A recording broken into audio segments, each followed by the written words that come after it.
सन्माननीय सावरकर साहेब. महोदय, अल्पकालीन चर्चा उपस्थित करताना विरोधी पक्षांची चर्चेची मागणी होती आणि सत्ताधारी पक्षांनी मागणी केली. अपेक्षा ही होती की विदर्भातले विजूभाऊ आणि सन्मान्य सदस्य जयंतराव हे शार्प बोलतील आणि त्यांच्या माध्यमातून का होईना शेतकऱ्यांना न्याय भेटेल. पण जयंतराव शार्प न बोलता तिखट बोलले. शेतकरी दिला सोडून आणि तुम्ही परप्रांतात का गेले आणि तुम्हाला कोण विचारते तिथं. अरे बाबा, 132 देशांनी मुख्यमंत्र्यांचं भाषण ऐकलं तरी तुम्ही अजूनही त्याच्या बाहेर निघाल तयार नाही. आणि म्हणून त्यांनी अजून एक मुद्दा मांडला. इस्लामपूरच्या भागात कापसाचा मुद्दा त्यांनी मांडला. फार अन्याय होऊन राहिला. आता तेच मी तुम्हाला सांगणार होतो की मी त्यांची सुदगिरणी पाहायला गेलो होतो. एक दिवस त्यांच्या ट्रेनिंग घ्यायला जाणार आहे मी, की जिथं कापसाचा बोंड पिकत नाही त्या पश्चिम महाराष्ट्रात सुदगिरण्या उघडतात कशात आणि चालतात कशात. आज कधी नव्हे ते अग्रिम पीक विम्याची रक्कम 25% द्यायला पाहिजे हा निर्णय शासनाने घेतला आणि पूर्ण महाराष्ट्रात जवळपास 49 लाख शेतकऱ्यांनी पीक विम्यासाठी यावर्षी अर्ज केला आहे. तुम्ही जे ऑब्जेक्शन घेतलं होतं की 1 रुपयाचा विमा करून काय होणार आहे, तर तुमच्या काळात 7 लाख लोकांनी पीक विम्याचं संरक्षण घेतलं होतं. आज 49 लाख शेतकऱ्यांनी पीक विम्याचं संरक्षण घेतलेलं आहे आणि त्याच्यापैकी 70-80% शेतकऱ्यांना या 25% अग्रिमचं वाटप दिवाळीपूर्वी सुरू झालं. आता जवळपास वाटप पूर्ण होत आलेलं आहे.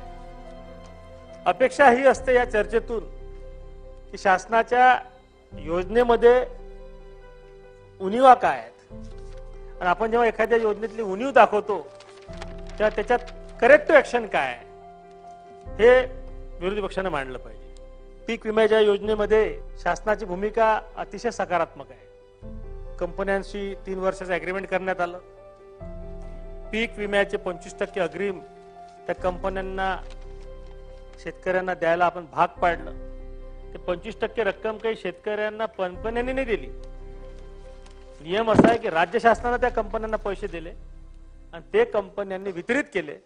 जेव्हा कापणी प्रयोग होतील आणि त्या अंतिम कापणी प्रयोगामध्ये जर पीक विमा मंजूर झाला तर हे 25% ती कंपनी कापून शेतकऱ्यांना आपलं शासनाला पैसे परत करेल.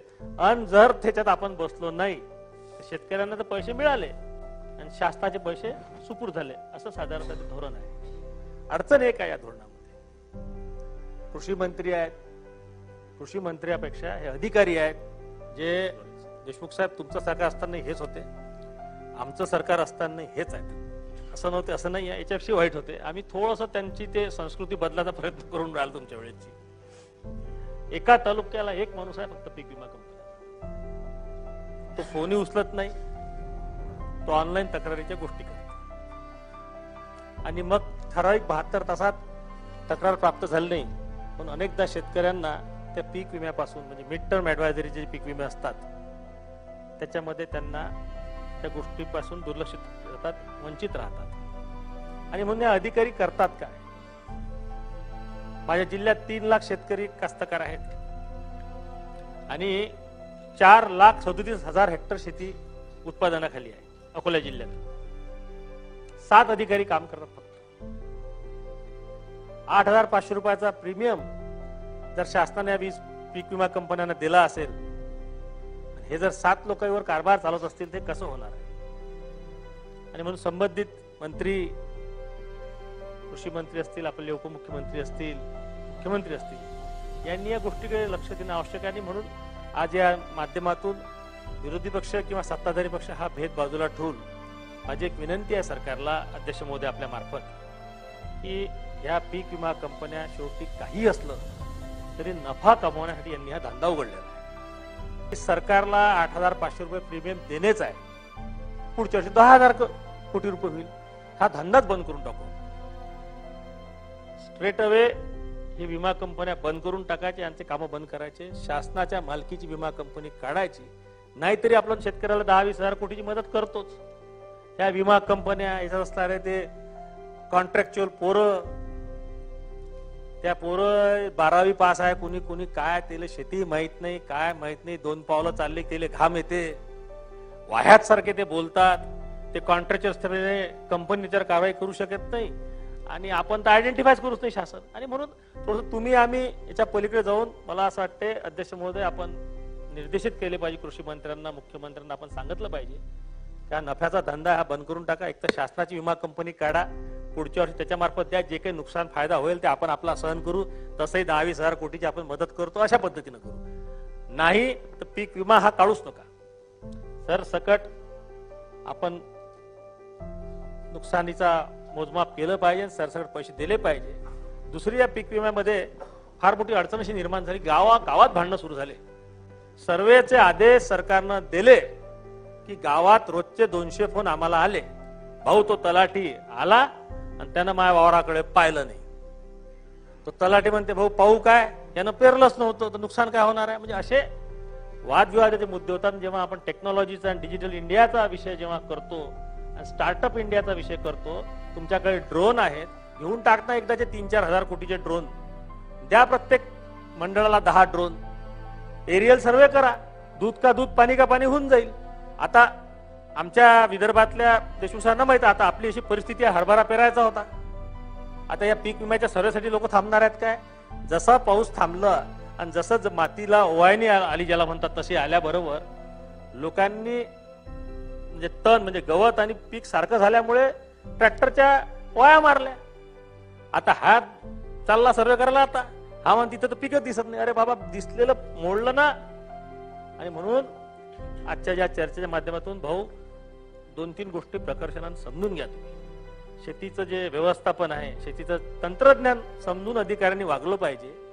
आज आपण सर्वेचे आदेश देऊन राहिलो महसूल विभागाला. अरे तो हरभरा चांगला दिसते, चण्याचं झाड आजही चांगलं दिसते, ते अजून 8 दिवस चांगलंच दिसणार आहे. त्याचा आतला जो दाना असते चण्याचा तो सडते आणि त्यानंतर तो काळा पडते आणि हळूहळू 8-10 दिवसानं ते झाड मरते. आता हिरवगार दिसते, तुम्हाला तसं वाटेल वा पावसानं कितीच फायदा झाला. याचा अभ्यास कुठं करावा लागेल. आता जो पाऊस आला त्यात थोडाफार जो चणा वाचला असेल तर तण म्हणजे गवत आणि चणा आणि त्याच्यावर लष्करी अळी इतकं जास्ती होईल की तुम्हाला त्यातनं ट्रॅक्टर मारून ते पूर्ण मोडावंच लागणार आहे. याचाही विचार या चर्चेच्या माध्यमातून करावा लागणार आहे. तुरीच्या पिकाबद्दल काही अति हुशार अधिकारी भेटतात, भाऊ बाकी काही असो पण या पावसानं तुरीचा फार फायदा झाला म्हणतात. अरे आपल्या पश्चिम विदर्भातील 5-6 जिल्ह्यामध्ये काही अधिकारी असं वक्तव्य करून राहिले की या पावसानं तुरीला फायदा झाला. प्रचंड नुकसान झालेलं आहे. तुरीवर बुरशीनाशक रोग आले, बुरशीचे अळ्या आल्या, हा एक भाग. आता काय होते, आमच्याकडे जे तूर आहे त्याला 7 वेळ फ्लॉवरिंग येते, 7 बार येतात फुलोर ज्याला म्हणतात आपण. काही तुरी लहान लहान आहेत, कळ्या धरल्या, शेंगा धरल्या आणि आता येऊन राहिल्या त्या तुरीला नवीन फ्लॉवरिंग. आता काढताना त्या शेतकऱ्यांना काय करावं, 25-30% माल चांगला झालेला असेल आणि 25-30% माल तयार होऊन राहिला असेल, त्याचं नुकसान अटळ आहे. त्यानं जर नवीन फुलोराचा माल घेण्याचा प्रयत्न केला तर हे जे झालेल्या शेंगा आहेत पुढच्या 1.5 महिन्यानंतर ह्या फुटून जातील आणि ह्या काढतो म्हटलं तर त्या नवीन पकलेल्या ज्या शेंगा ज्या पकल्या नाहीत त्या सोडून द्याव्या. या विषयावर शासनाचं धोरण याविषयी ठरलं पाहिजे.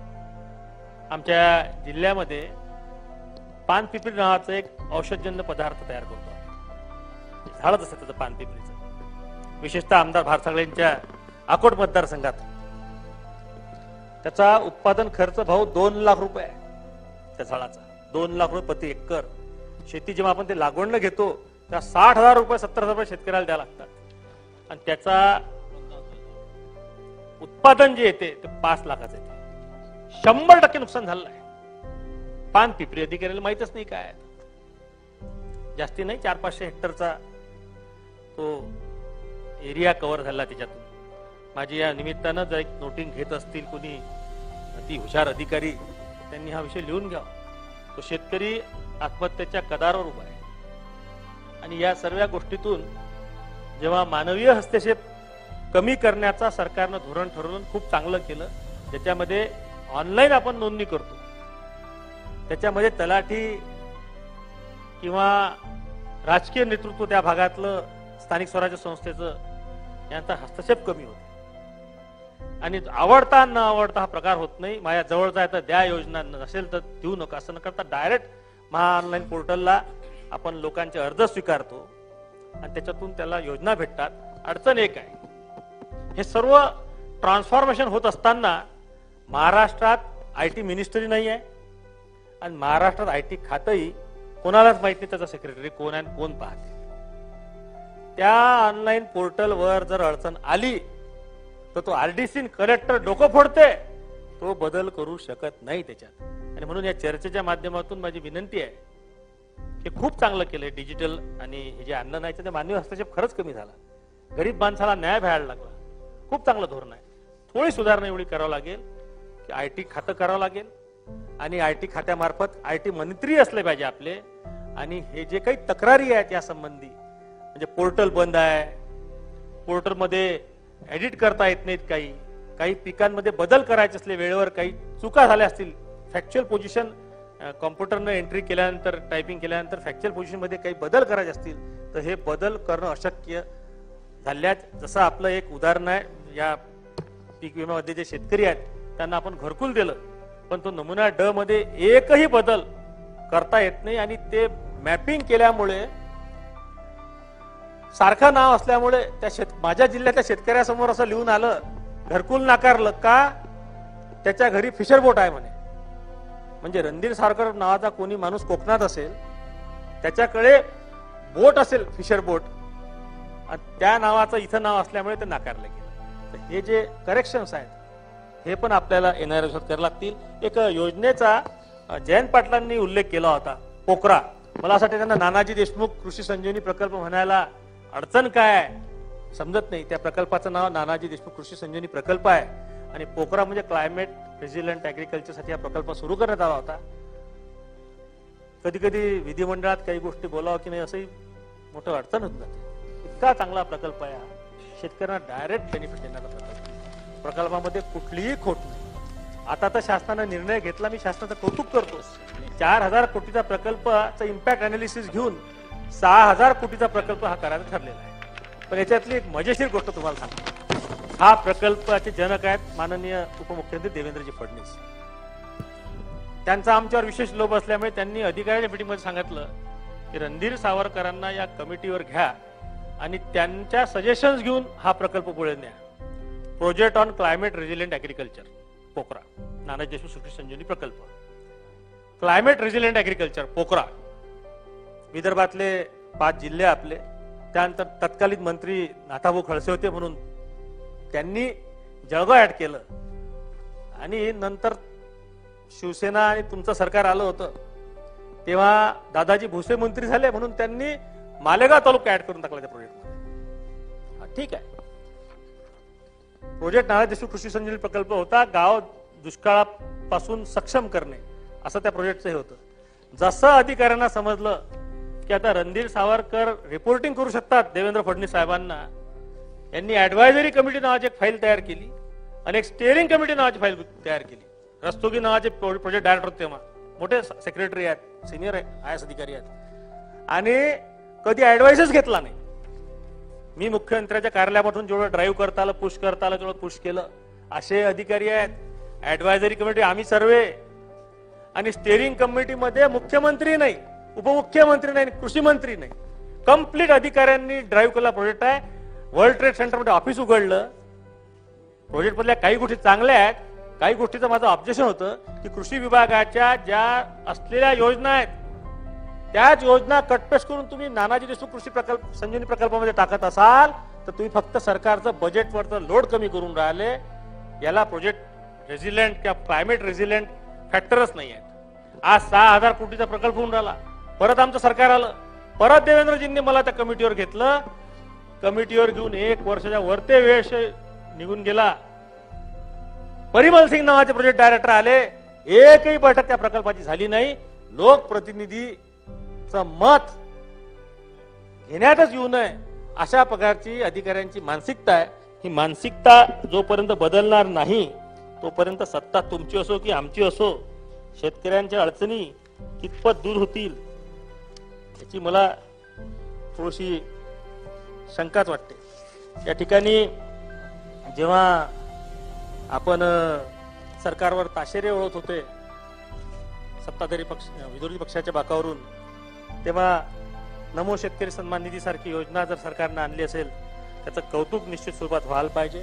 फार मोठा आधार शेतकऱ्यांना आहे. आपल्या अमरावती, विशेषतः काटोल, अमरावती, चांदूर बाजार, मोर्शी या तालुक्यामधल्या संत्रा आणि निंबू वर्गीय पिकांना आर्थिक लाभ मिळण्यासाठी अमरावती जिल्ह्यातील मासोद इथं लिंबू वर्गीय फळांसाठी सिट्रस इस्टेट उभारण्याचं फार मोठा निर्णय सरकारने घेतला. त्याचं मी मनापासून अभिनंदन करतो, कौतुकी करतो. पहिल्यांदा एक चक्र उलटे फिरायला लागले की ज्या भागात ज्याचं उत्पादन होते त्या भागातच त्याचे कारखानदारी उभे राहून राहिले. काही प्रमाणात विदर्भातून तेवढं हाय प्रोफाईल ब्रँडेड नेतृत्व महाराष्ट्राच्या वरच्या पातळीवर नसल्यामुळे पक्ष कोणताही असो अनिल भाऊ, परंतु मोठं दुःख आहे की जिथं एक बोंड कापसाचं पिकत नाही त्या पश्चिम महाराष्ट्रातील इस्लामपूर त्या भागात सूतगिरण्या सुरू होतात सरकारी अनुदानावर. विदर्भातील सूतगिरण्या बंद पडल्यावर त्यांना 1 रुपयाची मदत करत नाहीत. आजही सरकार बदलल्यावर अधिकारी तेच किस्सा गृहीता. आमच्या चंद्रकांत दादा पाटील आमचे वस्त्रोद्योग मंत्री आहेत. माझी गिरणी निळकंठ सहकारी सूतगिरणी 1 रुपयाचं कर्ज नसणारी गिरणी आहे. ते नवीन परत सुरू करण्यासंदर्भात फाईल ते मूव्ह करून राहिले, पण तरी अधिकारी काही त्याच्यावर लिहायला तयार नाहीत की हे आत्महत्याग्रस्त जिल्ह्याची गिरणी परत सुरू व्हायला पाहिजे. ते त्यांचाच कित्ता करत राहतात आणि म्हणून त्याविषयी थोडंसं आपण लक्ष दिलं पाहिजे. आपण मागच्या बजेटमध्ये मी कौतुक करेल सरकारचं.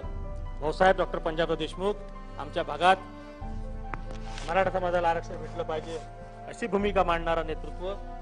माझ्यासारखी माझ्या वडिलांची जी पिढी होती अख्खी पिढी मराठा समाजाची शिक्षणाकडे वळवण्याचं काम या भाऊसाहेब पंजाबराव देशमुखांनी केलं होतं. त्या भाऊसाहेब पंजाबराव देशमुख यांच्या नावानं कृषी विद्यापीठ आहे आणि त्या कृषी विद्यापीठा अंतर्गत आंतरराष्ट्रीय कृषी सुविधा केंद्र नागपूरला आपण स्थापन करून राहिलो. त्यासाठी 227 कोटीचं बजेटमध्ये अलोकेशन झालं. मला असं वाटतं शेतकऱ्यांना नवीन तंत्रज्ञान, नवीन लॅबोरेटरीज या माध्यमातून उपलब्ध होतील. हे फार चांगलं काम यांनी केलं. आणि अजून माझी विनंती आहे, देवेंद्रजींनी त्याच्यामध्ये बऱ्यापैकी मदत आम्हाला केली. भाऊसाहेबांचं जे जन्मस्थळ आहे पाबळ, शिवाजी शिक्षण संस्थेनं देशमुख साहेब एक प्रस्ताव दिलाय की जमीन आम्ही देतो, पैसे आम्ही खर्च करतो, आम्हाला फक्त कृषी महाविद्यालय. भाऊसाहेबांचं स्वप्न होतं BSc ऍग्रिकल्चरचं कॉलेज देण्यात यावं. आमच्या विद्यापीठानं एक्झिक्युटिव्ह काउन्सिलमध्ये ठराव मंजूर केला.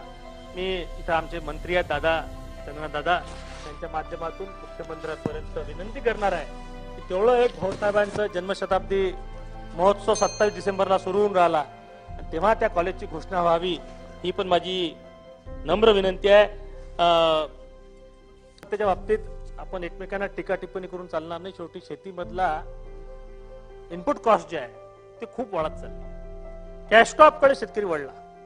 सोयाबीन आणि कापूस याच्यातून खायला नाही भेटत, काही पैसे येतात, घरात अन्नधान्याची तुटवडा निर्माण व्हायला लागला आणि मग कुठेतरी शेतकऱ्यांना जेव्हा हे क्रॉप फेल होते तेव्हा तो आत्महत्याकडे वळते. आणि म्हणून सेंद्रिय शेती, नैसर्गिक शेतीकडे शेतकरी वळला पाहिजे अशी भूमिका केंद्राने मांडली, राज्याने मांडली.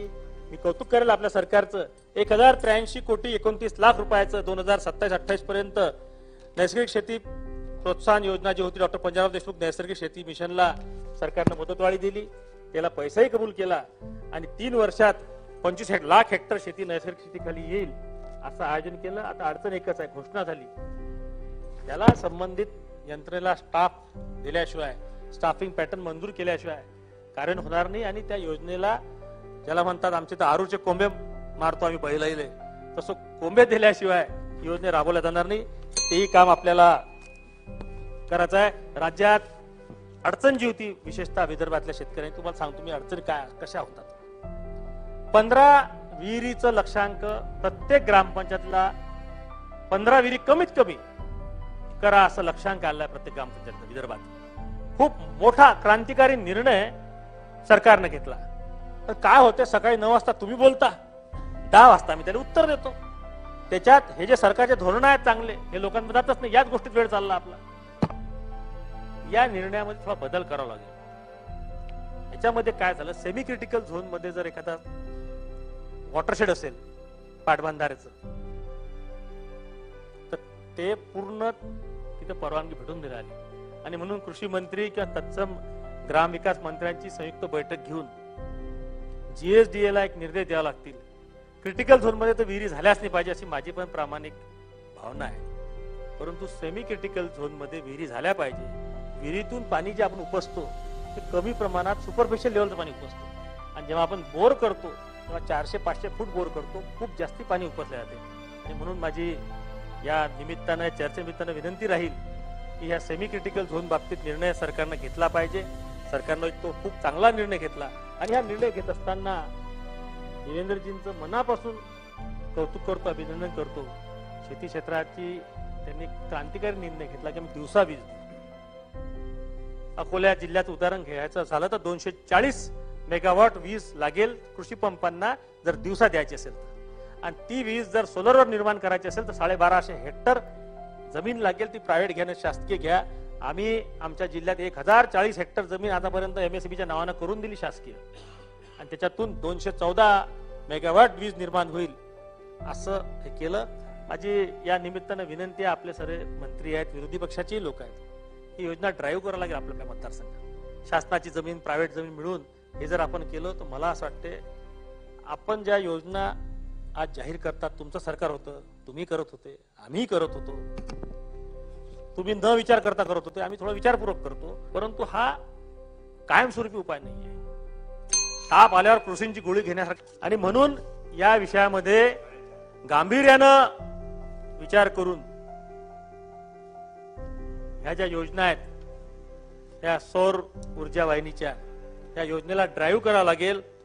याच्याबद्दलही हायड्रोजन बद्दल एक योजना सरकारनं जाहीर केलेली आहे, त्याचंही मी कौतुक करतो. आता काय होते पहा, तुम्ही अनिल भाऊ म्हणता की तुम्ही विरोधासारखे बोलू नका. पशुवैद्यकीय महाविद्यालय होतं आणि पशुवैद्यकीय महामंडळ होतं. सर्व तर नागपुरातच आहे. विदर्भ म्हणजे नागपूर असा काही लोकांचा समज झालेला आहे. तुमचं सरकार आलं, सुनील भाऊ केदार पशुसंवर्धन मंत्री झाले. कायलं काम काय केलं असेल अनिल भाऊ त्यांनी?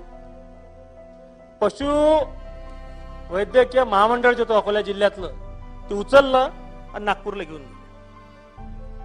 नाही, हा धंदा आहे का तुमचा? विदर्भ म्हणजे नागपूरचा आहे फक्त? नाही, असं जर वागत असाल तर ठीक आहे, होऊन जाऊ द्या. वराळ प्रांत वेगळा मागतो आम्ही. अरे वा, किती वाजेपर्यंत तुम्ही आमच्या सख्खे भाऊ आहात ना. हे मुंबई यांच्याकडून थोडा अन्याय झाला, पुण्या मुंबईकडून, ठीक आहे ना, तुम्ही असं करा. मी पशुवैद्यकीय महाविद्यालयाची घोषणा सुधीर भाऊ कडून करून घेतली होती. बजेटमध्ये जमीन दिली कृषी विद्यापीठाची, नाही केलं तुम्ही 2.5 वर्ष काम. मी अभिनंदन करतो, आभार मानतो, कौतुकी करतो विखे साहेबांचं, देवेंद्रजींना. सरकार आलं, 2 महिन्यात GR काढला. असं एकमेव कॉलेज आहे अकोल्याचं की शासकीय पोस्ट ग्रॅज्युएट कॉलेज आहे पशुवैद्यकीयचं, ग्रॅज्युएट कॉलेजच नाही. 300-350 कोटीचं कॉलेज मंजूर केलं, जागा दिली. आता हाय पॉवर कमिटीमध्ये माननीय शिंदे साहेब यांनी स्वतः लक्ष घातलं, सांगितलं की नथिंग डुईंग, अधिकारी फालतू गोष्टी नाही करायच्या, चला काम चालू करा. याविषयी अनिल भाऊ, तुम्ही आम्ही एकत्र आलो पाहिजे ते न करता तुम्ही माज पळून घेऊन चालले. हे तुमची तोफ आहे का नाही? याचं तोंड तिकडे करणं आमच्याकडे कशाला करता पहा अकोला अमरावतीकडे. मराठवाड्यात मोठ्या प्रमाणात 11 जलसंपदा प्रकल्पांना सरकारनं मान्यता दिली. चांगलं काम झालं. माझी या निमित्तानं, चर्चेच्या निमित्तानं एवढीच विनंती आहे, साहेब धोरण साहेब आणि योजना कव्हर करा. योजना आणि धोरण हे राबत असताना फार अधिकाऱ्याच्या म्हटल्यांनी कोणी ऐकू नये. विशेषतः IAS अधिकारी यात बोलायला नाही पाहिजे. माझं प्रचंड नुकसान होणार आहे दुसऱ्या बोलण्यातून. चांगली असतात, तिथं गेल्यावर काय होते काय माहित. इतके निगेटिव्ह बोलायला लागतात, विचारू नका. आणि म्हणून थोडस आपलंही लॉजिक वापरलं पाहिजे. आणि ह्या योजना सरकारनं ज्या चांगल्या योजना काढल्या त्या योजना ड्रायव्हिंग जे आहे मेकॅनिझम ते फास्ट करावं लागतं. या ठिकाणी विरोधी पक्षांकडून खूप अपेक्षा होती अनिल भाऊ की तुम्ही काही ठोस मागणी कराल आणि ठोस मागणी करून आम्ही त्या मागणीला दुजोरा देऊ. एक रेटा विदर्भ मराठवाड्याच्या शेतकऱ्यांच्या वतीनं तुमच्याकडून जाईल. पण तुम्ही चुका काळात बसले आजच्या या अल्पकालीन चर्चेमध्ये. अभ्यास न करता सोपस्कर म्हणून तुम्ही चर्चा मांडली. आज कुठलेही आकडे दोन्ही नेत्यांनी टोपेसाहेब मांडले नाहीत. सरकार प्रेशरमध्ये यायला पाहिजे होतं. तुमच्यामुळे प्रेशरमध्ये काय गमतीचा विषय होऊन बसा. माझी या ठिकाणी सरकारला आता नम्र विनंती आहे की हे सर्वे वगैरे जे विषय आहेत ते होत राहतील. नजरअंदाज जो सर्वे असते ना, नजरों से तो जमीन बहुत हरी हरी दिखते साहब. थोड़ा सा हमारी नजर से दुनिया और किसानों को देखो तो ध्यान में आ जाएगा वो कितना अडचणीत आहे. आणि म्हणून सरकारनं हेक्टरी 50,000 कोरडवाहू शेतकऱ्यांसाठी मग त्या पद्धतीनं जिराईत अशा घोषणा या निमित्तानं करावी. या ठिकाणी सीसीआयची खरेदी सुरू नाही होऊन राहिली. सीसीआय म्हणते फायरचं नो ऑब्जेक्शन सर्टिफिकेट द्या जिनिंग प्रेसिंगला. आणि राज्य शासनाकडून जिनिंग प्रेसिंगला तहसीलदाराला सांगितलेलं आहे तुझ्या अधिकार क्षेत्राबाहेर तू एनओसी देऊ शकत नाही जिनिंग प्रेसिंगला फायरची. आता लोक काय शहरात थोडी उघडणार आहेत जिनिंग प्रेसिंग, शहराच्या बाहेरच आहेत. म्हणून याविषयी पण सरकारने सुस्पष्ट धोरण हे केलं. एक फक्त शेवटचं मानून माझं भाषण संपवतो. माननीय कृषी मंत्री बरं झालं असतं. काय झालं, बियाणे कंपन्यांच्या बाबतीत एक कायदा आला, बियाणे कंपन्या गुन्हा नोंदवायचा. भावना निश्चित चांगली आहे सरकारच्या बाबतीत, परंतु अडचण ही आहे तुम्ही तक्रारीचं निराकरण करू शकाल, खोट्या तक्रारीचं निराकरण कसं करणार? मंत्री महोदय, खोट्या तक्रारीचं निराकरण कसं करणार? ज्या कंपनीचं कॅपिटल 50 कोटीचं आहे त्या कंपनीला जर 500 कोटीची भरपाई देण्याचे आदेश जर झाले तर खरंच तुम्ही सांगा ती कंपनी टिकेल काय आणि खरंच लोकांना पैसे भेटतील का? असं ना व्हावं की या बियाण्या कंपन्या यांचं रजिस्ट्रेशन महाराष्ट्राबाहेर चाललं जाईल. आणि म्हणून हा कायदा करताना एक बैठक झाली मुंडे साहेबांसोबत, अनेक बैठका घेऊन याच्यामध्ये कुठतरी प्रॅक्टिकल विचार करावा लागेल, भावनात्मक विचार करून चालणार नाही. खोट्या तक्रारीचं प्रमाण फार आहे असं बोलू नये. खऱ्या तक्रारीचं निराकरण कोणीही करेल, खोट्या तक्रारीचं निराकरण होणार नाही. मग या कायदा करताना आपण जर त्याच्यामध्ये कृषी व्यावसायिकांवर काही कारवाईची तरतूद करत असाल तर हे शक्य नाही.